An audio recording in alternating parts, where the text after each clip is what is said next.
नमस्कार दोस्तों, आज हम बात करने वाले हैं हरतालिका तीज के बारे में। यह व्रत खासकर महिलाओं द्वारा रखा जाता है और इसका महत्व शिव और पार्वती जी की अटूट भक्ति से जुड़ा हुआ है। इस वीडियो में हम जानेंगे हरतालिका तीज की पूजा विधि, कथा और पूजा सामग्री के बारे में विस्तार से। तो चलिए शुरू करते हैं। भाद्रपद मास की शुक्ल पक्ष की तृतीया तिथि को हरतालिका तीज मनाई जाती है। इस दिन माता पार्वती ने कठोर तप करके भगवान शिव को पति के रूप में प्राप्त किया था। इसलिए इस व्रत को करने से सुहागिन स्त्रियों को अखंड सौभाग्य मिलता है और अविवाहित कन्याओं को मनचाहा वर प्राप्त होता है।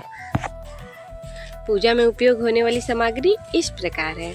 स्वच्छ मिट्टी या बालू से बने शिव पार्वती की प्रतिमा, कलश व जल, फल और मिष्ठान, खासकर केले, सेब, मिठाइयाँ, बेलपत्र, धतूरा, आकड़े के फूल, हल्दी, कुमकुम, चावल, अक्षत, पंचामृत जिसमें दूध, दही, शहद, शक्कर, घी, रोली, मौली, लाल धागा, दीपक और अगरबत्ती, साड़ी या श्रृंगार सामग्री माता पार्वती को चढ़ाने के लिए। तो आइए जानते हैं पूजा विधि। प्रातः स्नान करके स्वच्छ वस्त्र धारण करें। घर या मंदिर में बालू या मिट्टी से भगवान शिव और माता पार्वती की मूर्ति स्थापित करें। संकल्प ले कि आज मैं हरतालिका तीज व्रत पूर्ण श्रद्धा से करूंगी। भगवान शिव को बेलपत्र, धतूरा, अक्षत, फूल और जल अर्पित करें। माता पार्वती को श्रृंगार सामग्री, फल और मिष्ठान अर्पित करें। शिव पार्वती की कथा सुने या पढ़े, रात्रि जागरण करें और भक्ति गीत गाएं। व्रत करने वाली महिलाएं अगले दिन प्रातः ब्राह्मण या कन्या को दान देने के बाद व्रत पारण करती हैं। तो आइए सुनते हैं हरतालिका तीज की व्रत कथा। एक समय की बात है, हिमालय की पुत्री पार्वती जी छोटी अवस्था से ही भगवान शिव को पति के रूप में प्राप्त करना चाहती थी।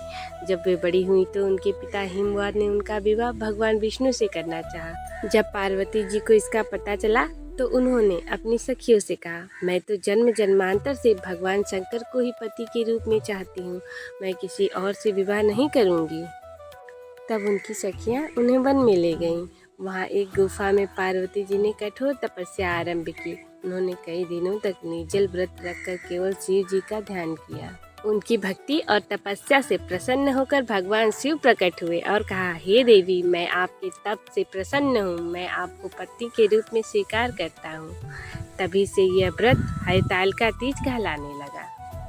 हर का अर्थ है भगवान शिव और तालिका का अर्थ है सखियाँ, जिन्होंने माता पार्वती को विवाह से बचाकर जंगल में तपस्या के लिए पहुंचाया था। भगवान शिव और माता पार्वती का विवाह उसी दिन से निश्चित हुआ और पार्वती जी को सौभाग्यवती स्त्रियों का वरदान प्राप्त हुआ।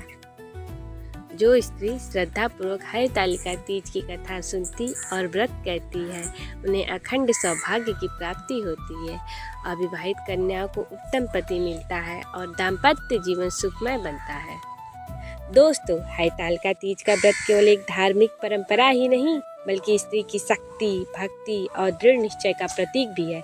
अगर आपको यह जानकारी अच्छी लगी हो तो वीडियो को लाइक करें और शेयर जरूर करें और हमारे चैनल को सब्सक्राइब करना ना भूलें। हरतालिका तीज की शुभकामनाएं।